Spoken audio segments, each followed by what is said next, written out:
The text arrived at 3:47 p.m. on a Tuesday, right as I was finishing a Bach invention with my private student. 16-year-old Sophie was struggling with the fingering in measure 12 when my phone buzzed on the piano bench beside me.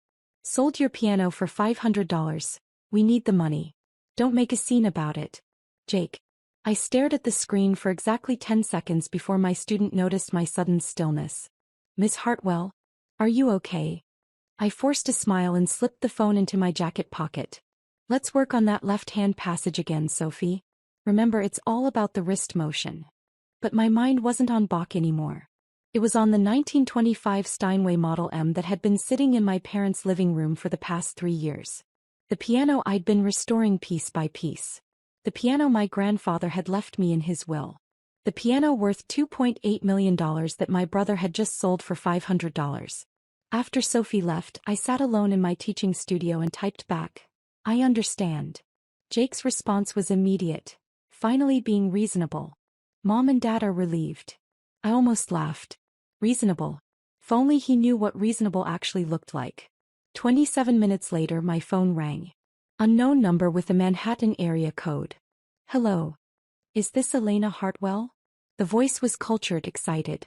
My name is Charles Morrison from Morrison & Associates Fine Arts. I believe I just purchased a piano that belongs to you. My heart started beating faster. What kind of piano?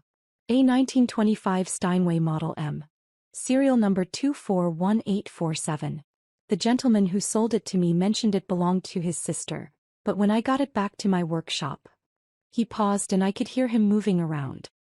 Miss Hartwell, are you aware of what you have here? Tell me. This isn't just any Steinway. This is one of the experimental models from Steinway's golden period. The soundboard is original Sitka spruce. The action is completely intact and the case. Another pause. Ms. Hartwell, this piano was owned by Vladimir Horowitz from 1926 to 1943. I found the authentication papers tucked inside the bench. The room spun slightly. What did you say? Vladimir Horowitz.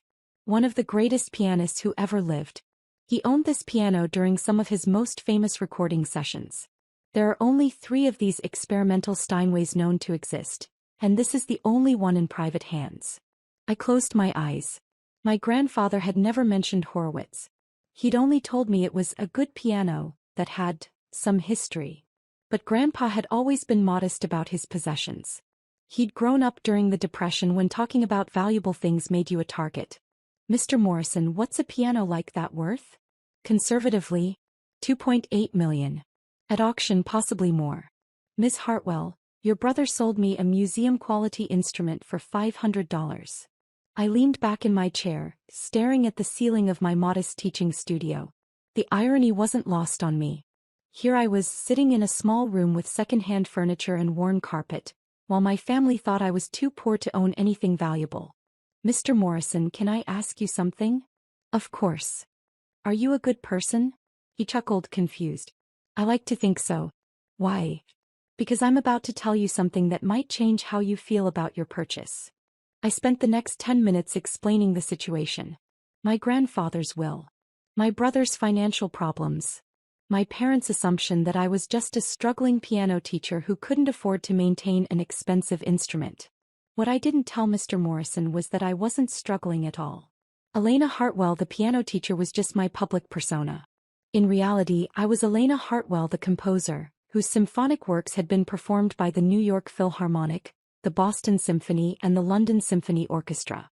My last commission piece had earned me more money than my brother made in 3 years at his sales job. The modest teaching studio was deliberate.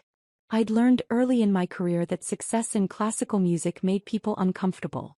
When I told my family that the Vienna Philharmonic had commissioned a piece from me, my mother had asked if I was finally going to get a real job with benefits. When I'd mentioned traveling to London for a premiere, my father had suggested I look into teaching at the local community college instead. So I'd stopped talking about my real work. I let them think I was Elena, the piano teacher who barely scraped by, rather than Elena, the composer who owned a penthouse apartment in Manhattan and a house in the Berkshires. It was easier than constantly defending my choices to people who couldn't understand that artistic success didn't always look like their version of traditional stability. Mr. Morrison, I said finally, I have a proposition for you. I'm listening. Keep the piano. But I want you to do something for me first. After we finished our conversation, I sat in the quiet of my studio, surrounded by the sheet music of my latest symphony, a piece the Chicago Symphony Orchestra had commissioned for their 2024 season. The commission alone was worth more than my parents' house, but they didn't know that. They thought I was giving piano lessons to children for $25 an hour. I pulled out my phone and called my assistant, Marina. Elena? How did the lesson go with Sophie? Marina, I need you to prepare some documents for me. Financial statements, portfolio summaries, and the authentication papers for Grandpa's piano. Is everything okay? My family just sold a $2.8 million piano for $500. There was a long pause. Should I call the lawyers? Not yet. First, I'm going to give them a chance to understand what they've done. 2 hours later, I was standing on my parents' front porch in Westchester, holding a leather portfolio that would change my family's understanding of everything. The house looked exactly the same as it had when I was growing up. White colonial with black shutters, perfectly manicured lawn, two-car garage that Jake had been using as storage for his latest failed business venture. My mother opened the door wearing the worried expression she'd worn constantly since Jake's third business failure in 5 years. Elena, what are you doing here? Jake said you were upset about the piano. Can I come in, Mom? She stepped aside and I could see my father in his usual recliner, reading the Wall Street Journal with the intense concentration of someone who understood numbers but had never quite figured out how to make them work in his favor. Jake was sprawled on the couch, scrolling through his phone with the satisfied expression of someone who thought he'd solved a major problem. The living room felt smaller than I remembered. The space where the Steinway had stood for 3 years was now occupied by a folding table covered with Jake's business papers. Invoices, contracts, and what looked like a stack of overdue notices. Elena, Dad said without looking up from his paper. We're sorry about the piano, but Jake needed the money for rent. We couldn't let him get evicted again. It's okay, Dad. Jake looked up from his phone and I could see the relief on his face. See? I told you she'd understand. It was just sitting there collecting dust anyway. Nobody ever played it. That stung more than it should have. I'd played that piano every time I visited, usually late at night when the rest of the family was asleep. Some of my best compositions had started with late-night improvisations on those keys. But they'd never noticed because they were never awake to hear it. Besides, Jake continued, it's not like you could afford to keep it maintained properly. Those old pianos need constant tuning, climate control, all kinds of expensive stuff. I sat down across from him and placed the portfolio on the coffee table. Jake, who did you sell the piano to? Some antique dealer from the city. Guy seemed to know what he was talking about. Said it was a nice piece but needed work. What was his name? Morrison something. Charles Morrison, I think. Why? I opened the portfolio and pulled out the first document. Charles Morrison's business card and a detailed biography. Charles Morrison from Morrison & Associates Fine Arts. One of the most respected piano dealers in the world. He's the guy the Metropolitan Opera calls when they need to authenticate historical instruments. Jake shrugged, but I could see uncertainty creeping into his expression. Hey. So he called me after he got the piano back to his workshop. My father finally looked up from his newspaper. Called you why? To tell me what you actually sold him. I handed Jake the authentication papers. These were hidden inside the piano bench. Mr. Morrison found them during his initial inspection. I watched Jake's face as he read. His expression moved from confusion to disbelief to something approaching panic. This says the piano was owned by Vladimir Horowitz. That's right. My mother sat down heavily in the chair next to my father. Who's Vladimir Horowitz? One of the greatest pianists who ever lived, Mom. He owned Grandpa's piano from 1926 to 1943. Used it for some of his most famous recordings. The room was silent except for the ticking of the grandfather clock in the corner. Another antique that had belonged to my grandfather, though thankfully one that Jake hadn't decided to sell. Elena, my father said slowly, what is a piano like that worth? I pulled out the formal appraisal document and handed it to him. The letterhead was from Steinway and Sons themselves, and the assessment was signed by their chief restoration expert. The number at the bottom made him actually gasp. $2.8 million. That's the conservative estimate, I said quietly. At auction with the Horowitz provenance it could go significantly higher. Jake was staring at the papers like they might spontaneously combust. But I only got 500. Because you sold a museum-quality instrument to someone who assumed you knew what you were selling.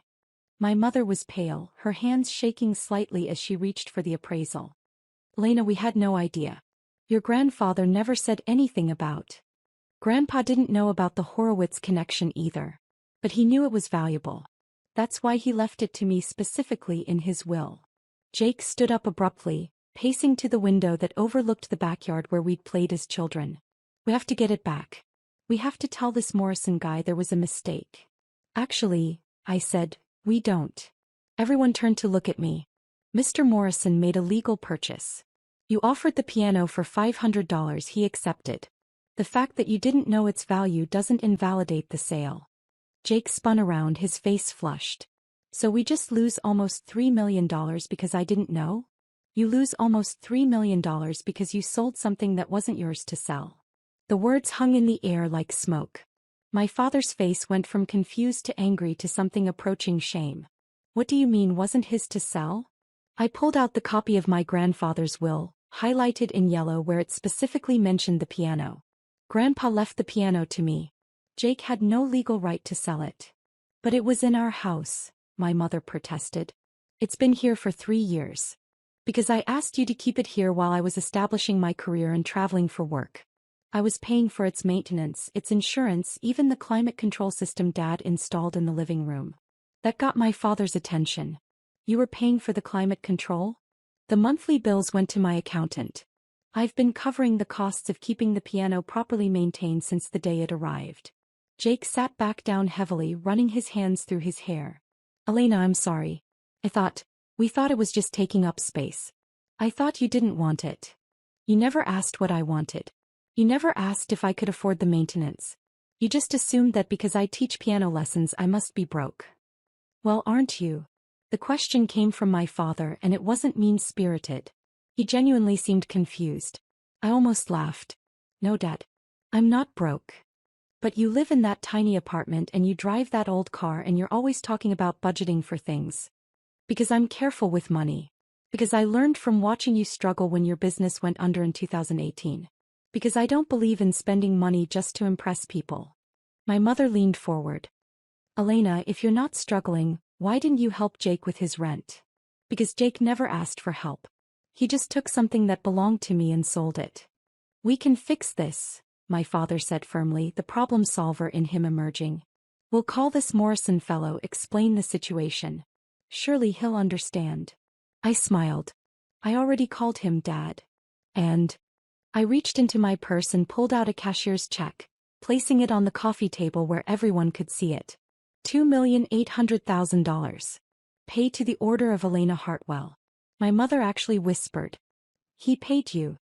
He paid me. Jake was staring at the check like it was a mirage. But why? He already bought it for $500. Because he's an honest dealer who doesn't profit from other people's mistakes. And because I made him a different offer. What kind of offer? My father asked. I pulled out the final document from the portfolio. A contract between Morrison and Associates and the Elena Hartwell Foundation. I sold him the piano for its full appraised value with conditions. He has to display it in his showroom with a plaque explaining its history. Music students can schedule time to play it. It stays available for the public to experience. Why would you do that? Jake asked. Because Grandpa would have wanted it to be heard, not locked away in someone's private collection. And because...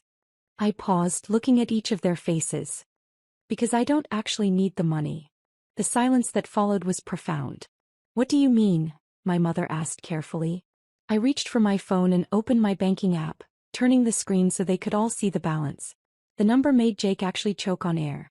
$4.2 million? That's just my checking account, I said quietly. My investment portfolio is significantly larger.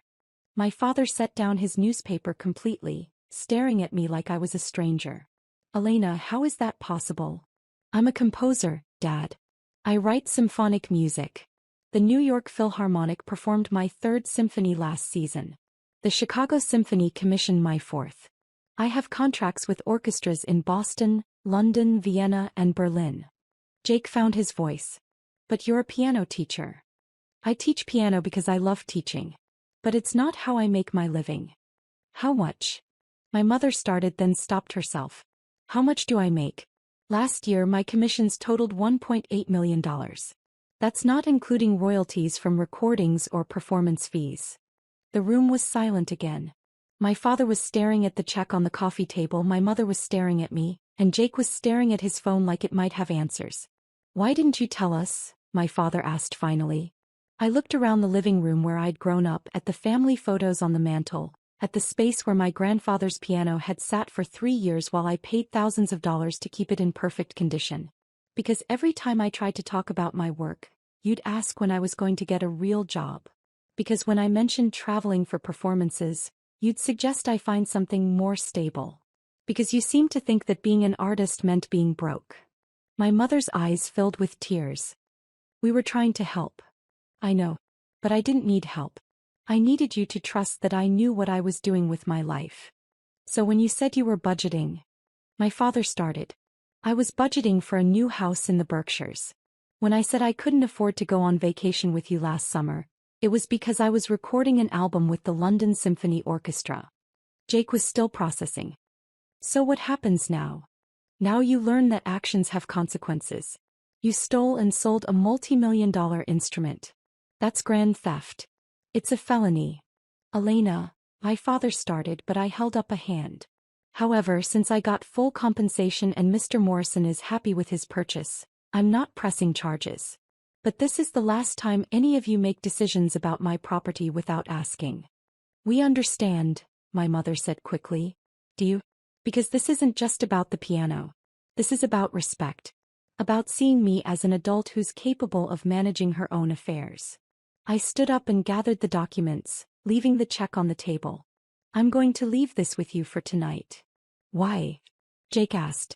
Because I want you to think about what almost happened. You almost stole $3 million from your sister because you assumed she was too unsuccessful to own anything valuable. Elena, we're sorry, my father said. We had no idea you were doing so well. That's exactly the problem, Dad. You never asked. You just assumed that because my life looks different from yours it must be wrong. I headed toward the door then paused. Oh, and Jake? Mr. Morrison has your information on file. If you ever try to sell something that belongs to me again, he'll be calling the police immediately.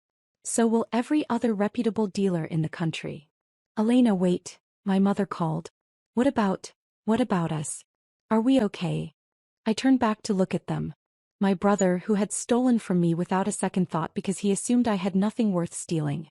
My parents, who had enabled him because they thought I couldn't afford to own anything valuable. But I also saw the shame on their faces. The genuine confusion and regret. These were people who had raised me, supported my early music education, driven me to lessons and recitals even when money was tight. We're family, I said finally. But things are going to be different from now on. Different how? Different in that you're going to start treating me like the successful adult I've been for the past 5 years. Different in that you're going to ask before making assumptions about my life. And different in that if you need help you ask for it instead of taking it. 3 days later my mother called. Elena, I've been thinking about what you said. And I looked up your symphonies online. I found recordings on Spotify. Her voice was thick with emotion. Sweetheart, I had no idea. They're beautiful. I was sitting in my penthouse apartment looking out at Central Park, working on the orchestration for a piece that would premiere at Carnegie Hall in 6 months. Thank you, Mom. I found articles about you too.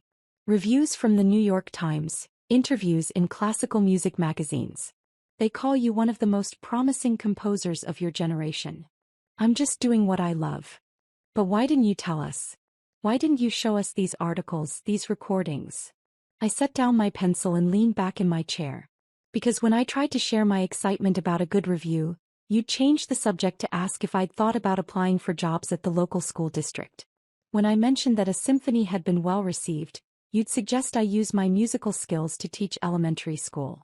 We were worried about your financial security. I understand that. But I needed you to trust that I could create my own security. Elena, I'm proud of you. I'm sorry it took us so long to say that. A week later, Jake called. Elena, I've been thinking about the money. The check you left. What about it? I can't take it. Not all of it. I know I screwed up, but taking $3 million from my sister. That's not who I want to be. I was surprised. What are you proposing? Keep most of it. But let me take enough to get back on my feet properly. Not just pay rent, but maybe go back to school, learn something that actually interests me instead of jumping from one get-rich-quick scheme to another. What interests you? Music, actually. I've been listening to your symphonies and I had no idea how complex composition was. I'd like to understand it better. Maybe learn audio engineering, work with recording studios. 2 months later, Jake started classes at Berklee College of Music. My father, meanwhile, had become my unofficial publicist, telling everyone he met about his daughter, the composer. My mother had started attending local symphony performances, texting me photos from concert halls across New England. 6 months later, when the New York Philharmonic premiered my fourth symphony, my entire family was in the audience. Jake, who had discovered a genuine talent for audio engineering, helped record the performance. My parents sat in the front row, tears streaming down their faces as they heard music their daughter had created being performed by one of the world's greatest orchestras. After the performance, as we stood in the lobby surrounded by musicians and critics and other composers, my father pulled me aside. Elena, I need to apologize. Dad, we've been through this. No, let me finish. I need to apologize not just for what happened with the piano, but for all the years I didn't see you. Really see you. I was so worried about your financial security that I missed the fact that you'd already created something much more valuable than security. You'd created art. I hugged him then in the lobby of Lincoln Center, surrounded by the sound of my music still echoing in the concert hall. I love you, Dad. I love you too. And I'm proud of you. Not just because you're successful, but because you chose to build something beautiful in the world. A year later, I established the Elena Hartwell Foundation for Young Composers, funded in part by the sale of my grandfather's piano. The foundation provides grants and mentorship for aspiring composers from low-income families. Kids who love music but whose parents worry about the financial realities of an artistic career. Every few months, I visit Mr. Morrison's showroom to play Grandpa's piano, now displayed with a plaque that reads, "The Horowitz Steinway on permanent loan from the Elena Hartwell Foundation, in memory of all the dreamers who understood that some things are more valuable than money." It's exactly where the piano belongs. Being heard, being appreciated, inspiring the next generation of musicians who might otherwise never get the chance to touch an instrument of that caliber. Just like I'd finally found where I belonged, being seen and valued for exactly who I'd always been.